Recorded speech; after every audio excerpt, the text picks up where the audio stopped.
I hadn't been back to Willow Hollow in almost a decade. The fields were quieter now. No scent of corn pollen, no hum of tractors, just dry wind brushing against weeds that had long since claimed the fence lines. But this land, it was still mine. My grandfather's signature still echoed in the deed I kept tucked in a leather-bound folder, worn but unbroken.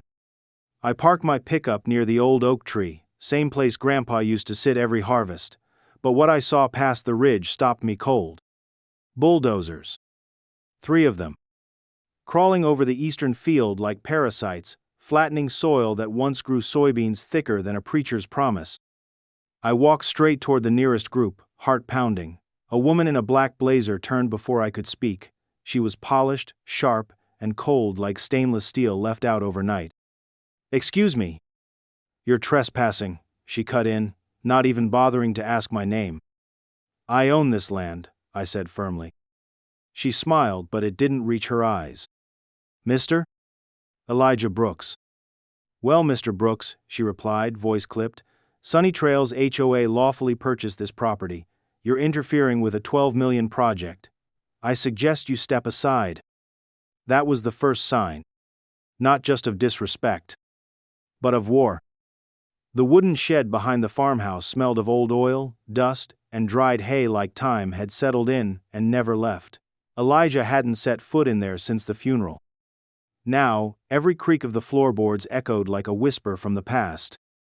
He pulled open rusted filing cabinets, each drawer groaning with the weight of years, faded invoices, crop reports, family photos carefully kept, but seemingly unimportant. Until, at the back of the lowest drawer, he found a small cedar lockbox wrapped in burlap. A key was taped underneath the lid. Inside, he found them. Yellowed maps with hand-drawn boundary lines, dated 1922, stamped and notarized by the county court. Alongside them were updated surveys from 1950 and 1977, all consistent, all showing one undeniable truth. The Brooks estate was over 70 acres larger than what the current records claimed. And then the letter. Elijah unfolded the delicate page, written in his grandfather's careful hand. "If you're reading this, it means they've come again trying to take what doesn't belong to them. The land is ours, Elijah. Always was. Don't let them bury what we fought to keep.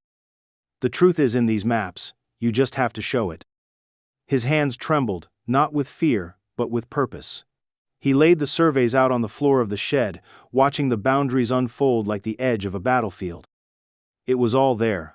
The lines, the discrepancies, the quiet theft that had crept in over time. That night, Elijah didn't sleep. By dawn, he had packed the documents in a leather case and made one call. "Wallace, I need you. They're building on my land and I have the proof." By noon, his lawyer had filed an emergency injunction. The machines might have broken ground, but Elijah had just unearthed a legacy they'd never seen coming. The courthouse in Willow Hollow hadn't changed much since Elijah was a young man. Same creaking oak doors, same worn marble steps. But this time, he wasn't there to argue over noise complaints or petty disputes. This time, he was there to protect something much deeper: legacy. He handed the clerk a leather folder. Inside were the original surveys, notarized affidavits, and the letter from his grandfather. The clerk flipped through the pages, eyes widening slightly before gesturing toward the chambers. "I'll notify the judge," she said. "You'd better sit tight." While he waited, Elijah reviewed the documents for the 100th time. He had also brought something new: a report from Wallace, his attorney, who'd spent the past 2 days digging through county archives and business registrations. The results had been disturbing but not surprising. Madeline Whitmore wasn't just the HOA president. She was married to Councilman Richard Whitmore, a longtime local official who chaired the zoning committee. Her brother-in-law, Daniel Folsom, the current director of the county's land registry. 3 names, 1 network, and decades of quiet power.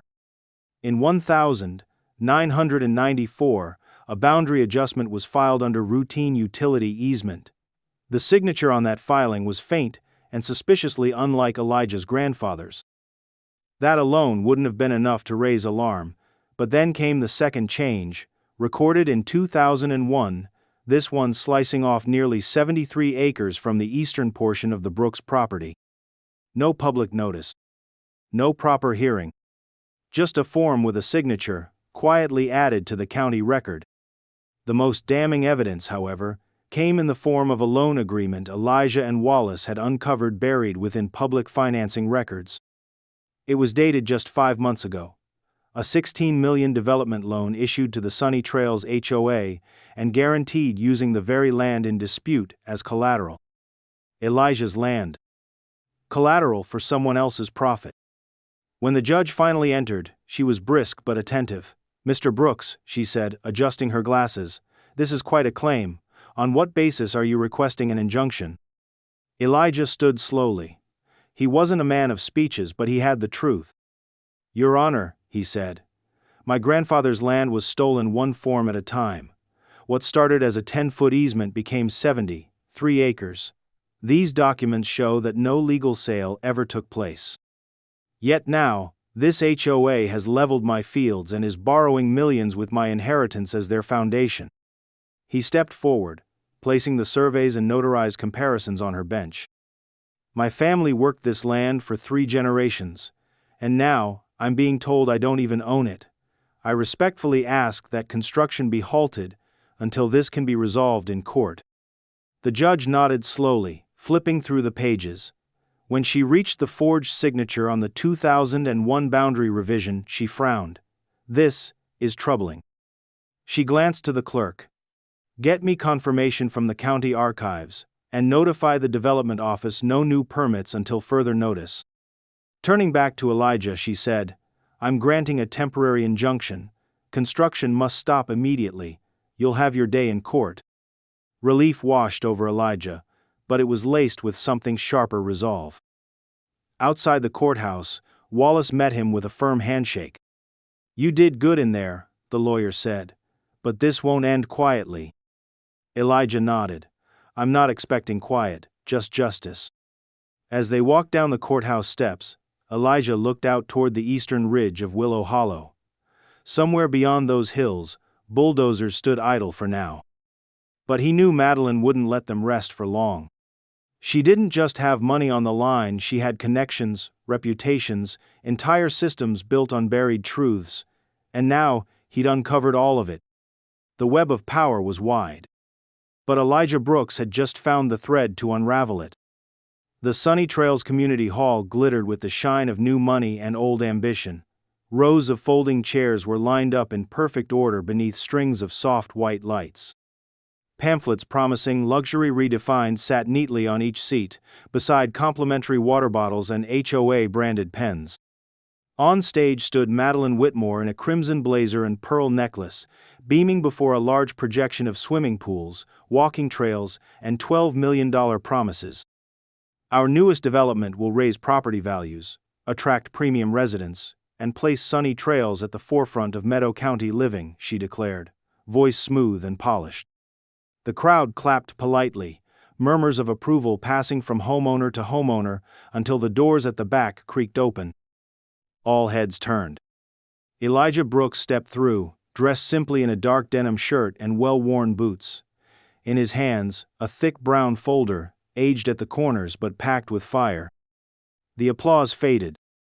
Madeline's eyes narrowed the moment she recognized him.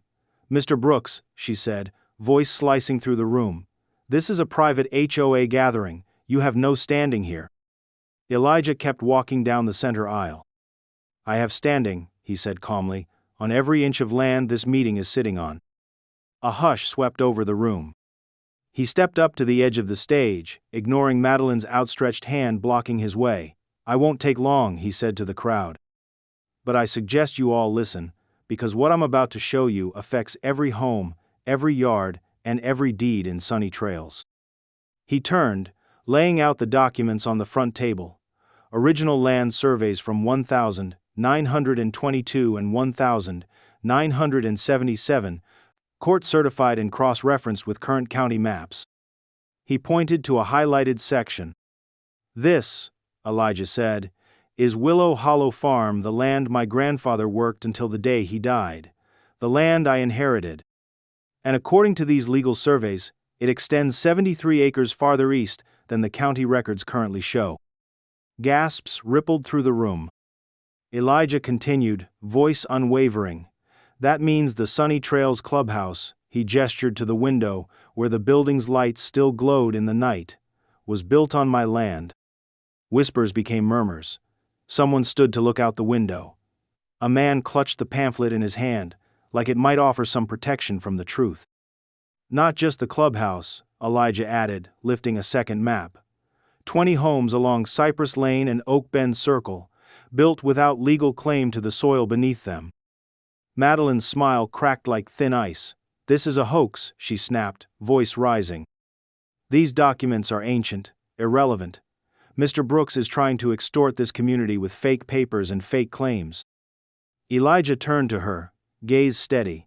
Would you like to see the twist? He asked, pulling one last sheet from the folder. He unfolded it slowly and held it up for all to see.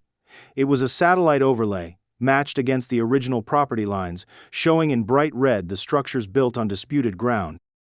He circled one plot with a black marker. This, he said, voice just loud enough to carry across the silent room, is your house, Ms. Whitmore. The room froze. Homeowners looked at Madeline, then back to Elijah, then again at the maps. Her expression, once commanding, now flickered with something else: disbelief, then fury. You arrogant fraud, she shouted, stepping toward him. You think you can just walk in here and remind people what happens when you build your empire on stolen ground? Elijah interrupted, calm as ever. Yes, that's exactly what I came to do. A man in the back stood. Are you saying we could lose our homes? Before Elijah could answer, Madeline slammed her palm against the podium. This meeting is over, she barked. Leave, all of you. The board needs to meet privately. No one moved. It was Gerald Knox, the HOA treasurer, who broke the silence. He shuffled to the front, picked up the surveys, and studied them with shaking hands. These markings match the old creek bed, he muttered. They look real. Thank you, Gerald, Elijah said softly. This is a lie, Madeline hissed. A setup. Elijah didn't flinch. You're welcome to challenge it in court, but the judge has already issued a temporary injunction. Construction is halted. Everything stops until we sort out who owns what. As people began to gather their belongings, shaken and silent, a young woman approached Elijah near the door. I'm Jenna Lowell, she said quietly. We just bought lot 114, poured our savings into it. What happens now? Elijah looked her in the eyes. I'm not here to take people's homes, he said. I'm here to take back what was stolen, and to make sure no one else gets tricked again. Behind them, Madeline's voice echoed with venom. You have no idea who you're messing with. Elijah didn't turn back. No, he said, walking out into the night. But you're about to find out who you messed with. It started with a letter. Thick envelope, no return address. Delivered not by mail, but by a private courier in a black HOA-branded SUV that didn't bother to turn off the engine. Inside, a cease and desist order stamped with Sunny Trails' seal, accusing Elijah of harassment, fraud, and endangering community harmony. It demanded he withdraw all claims, dismantle any public defamation, and cease entering HOA territory, including the land he still lived on. He barely had time to finish reading it when the first concrete block arrived. A flatbed truck rolled down the gravel lane and, under the silent gaze of 3 security contractors, lowered 2 massive concrete barriers across his driveway. No warning, no explanation. Elijah stepped onto the porch, arms folded. Excuse me, he called. What do you think you're doing? One of the men, young and indifferent, didn't meet his eyes. Access points been flagged by Sunny Trails Development. Not approved for through traffic. This is my property. Not according to the current maps, sir. And those maps are wrong.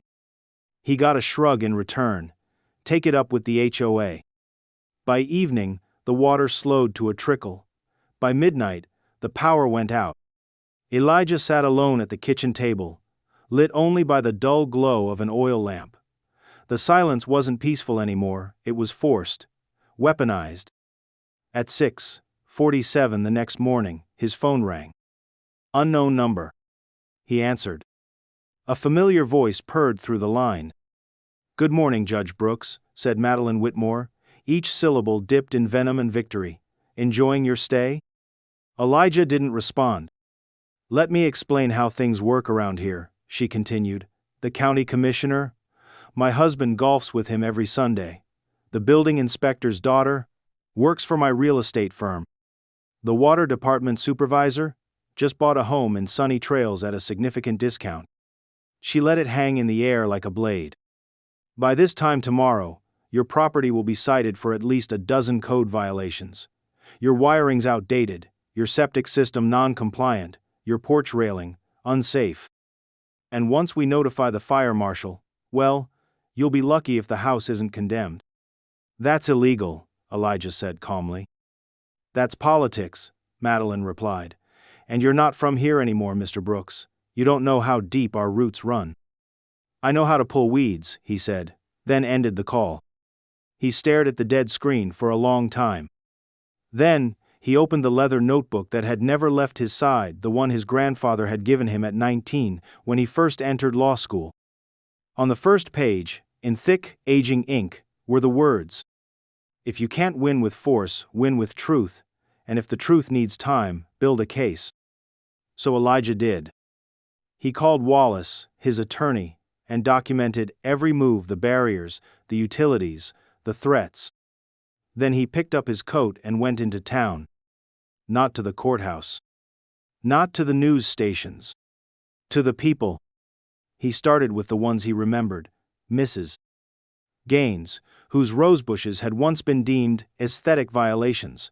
Her husband had died the year before, and the HOA had fined her for installing a ramp without prior approval. Then Frank and Teresa Young, an elderly black couple who had been forced to repaint their home 3 times in 2 years, each time for a shade mismatch, so minor it bordered on absurd. Then Angela Moore, a single mother, fined $900 for a small plastic fence meant to keep her toddler from wandering into the street. One door at a time, Elijah listened. Not just to their complaints, but to their hurt. They were tired, not just of the rules but of being afraid. Afraid to plant what they wanted, to let their kids play freely, to speak up. He didn't bring anger, he brought documents, maps, surveys, copies of the injunction. He showed them exactly what Madeline had done, not just to him, but to all of them. "Look around," he told them. "Every house looks the same. Every yard's controlled. You paid to live here and then paid to be silenced." By sundown, he had spoken to 12 families. 9 of them promised to stand with him. 3 invited him in for coffee and gave him names, more people who had been targeted, fined, manipulated, or pushed to sell under pressure. He wrote down every name, every date, every dollar. That night, as the wind howled through darkened windows and the concrete blocks loomed at the end of the drive, Elijah sat at the table, pen in hand, tracing the outline of a community ready to fight back. Madeline thought she had cut him off. She didn't realize she'd just forced him into the arms of her victims. And they were ready. The next morning, Elijah started knocking on doors. Not with rage, not with speeches, but with a folder in his hand and a truth too long buried. At the first house, an older black man named Mr. Henry looked through the screen door before opening it. "Ain't seen you round here in a while, Elijah," he said, voice slow and skeptical. Elijah nodded. "I came back because they're building on my land." "Sounds familiar," Mr. Henry muttered, stepping aside. "Come in." Inside, over bitter coffee, Elijah laid out the surveys, the court order, and the forged boundary lines. Then he asked just one question: "Did they ever come after you?" Mr. Henry let out a long sigh and pointed to the backyard. "That shed? They fined me, 200, said it was built too close to the property line. Been there since '76, same as everything else here they want to erase." At the next house, a single mother named Lila answered with a crying toddler on her hip. When Elijah mentioned the HOA, her eyes darkened. "They charged me $800 for painting my mailbox the wrong color," she whispered. "Said it didn't match community standards. I couldn't afford to fight it. So I stopped fighting. House by house, the stories stacked up like bricks. An elderly Latino couple had been forced to rip out their rose garden. A Vietnamese family fined weekly for unauthorized gatherings. It was just their extended relatives visiting on weekends. One by one, Elijah showed them the maps, the land they stood on, the power Madeline and her board had claimed through silence and fear. "You're not alone," he said, "but they made you believe you were." That evening, he lit the front porch lantern and opened the farmhouse gate. No fancy invitations. Just a line of handwritten flyers passed from neighbor to neighbor. "Meeting tonight, bring your story, bring your voice." By 7:00 p.m., his living room was full. Mrs. Gaines sat beside Lila. Mr. Henry stood by the window. People who had never shared more than a nod on the sidewalk now filled every corner of the old Brooks home, bound by quiet fury and quiet hope. Elijah stood at the fireplace, holding up the same folder that started it all. "They tried to shut me down," he said. "They blocked my driveway, cut my water, turned off my lights. But they forgot one thing: this land, the one they're building on, the one they're standing on, it still belongs to me." Murmurs swelled. He stepped forward and held up a final document, the original deed, with the community property lines clearly marked. "That means the Sunny Trails Community Center, the building where they hold their board meetings, where they pass down fines like commandments. That building is on my land." Silence. Then a single voice: "You're saying you can take it back?" Elijah's eyes met theirs, steady and calm. "I'm saying we can build something new right on top of the lies they told us." He let that settle before continuing. "I spoke to my attorney. There's nothing stopping us from forming our own association, a real one, transparent, fair, built by the people who actually live here, not those who profit from us." A beat passed. Then Mrs. Gaines raised her hand. "If we join, what happens next?" Elijah smiled. Not wide, not flashy. Just enough to show this was more than hope, it was a plan. "Then Sunny Trails won't be the only name on the sign," he said, "because starting tonight, we are the Willow Hollow Coalition, and we're done being silent." Applause didn't erupt, but heads nodded. Tears welled. And the uprising began not with fists, but with folded documents and a room full of people who finally realized the power they had always owned. By the week's end, 97 families had officially joined the Willow Justice Coalition. What started as a quiet murmur had grown into a movement, bold, organized, and determined. Yard by yard, porch by porch, Sunny Trails was changing. The local press began to take notice. And among the reporters was someone Elijah hadn't seen in decades: Janet Rivera, once a sharp-eyed teenager in his high school civics class, now an investigative journalist for the Meadow County Gazette. Janet called him the moment she heard whispers of the coalition. "Mr. Brooks," she said, still unable to call him Elijah, "I've been waiting for a story that matters. This feels like the one." Elijah didn't hesitate. He handed her everything: legal filings, survey maps, the forged boundary documents, and most importantly, a recording. It was Madeline's voice, clear, unfiltered. "You think you can beat me? I run this town. Give up the land, or I'll have your house condemned by the end of the week." Janet's eyes widened. "This is enough to start a fire." "It already started," Elijah replied. "You just get it on paper." While the article was still being drafted, Wallace, Elijah's lawyer, filed an official complaint with the state's ethics board, complete with financial records from HOA treasurer Gerald Knox. The evidence was damning. Over $400,000 in HOA dues routed into companies owned by Madeline's husband and son, thinly veiled as landscaping, legal consulting, and aesthetic compliance management. On Tuesday morning, the headline hit newsstands: "Power, Profit, and Property, Sunny Trails Under Fire." By that afternoon, Madeline's signature red blazer was seen entering the county courthouse, but this time, not for a ribbon cutting. The Queen's crown was slipping, and the town was watching. Madeline Whitmore was arrested on a gray Wednesday morning. No more red blazer, no pearls, just handcuffs and a silence that echoed louder than any of her speeches. The charges: financial fraud, misuse of HOA funds, and conspiracy to falsify public records. Faced with overwhelming evidence, she accepted a plea deal. In exchange for a reduced sentence, she agreed to step down permanently, forfeit all claims, and testify against her co-conspirators. The Sunny Trails HOA, once untouchable, was dissolved by court order within the month. But Elijah Brooks wasn't there for revenge, he was there for something deeper: restoration. At a community assembly held under the old oak tree on his land, he stood before neighbors, black, white, Latino, Asian, young, old, and made his proposal. "We don't need to tear down what people already built with their dreams," he said. "The homes can stay, the families can stay. All I ask is that the land not yet broken, the wetlands, the lowlands, remain untouched. Let's preserve it, not for me, for the ones who'll play there long after we're gone." The vote passed unanimously. 1 year later, Elijah sat on his front porch, a mug of sweet tea in hand. The concrete barriers were long gone. In their place, laughter. Children rode bikes down the gravel path. A community garden thrived where bulldozers once stood. Tomatoes, sunflowers, and bell peppers stretched toward the sun, tended by neighbors who now shared tools and stories instead of threats and fines.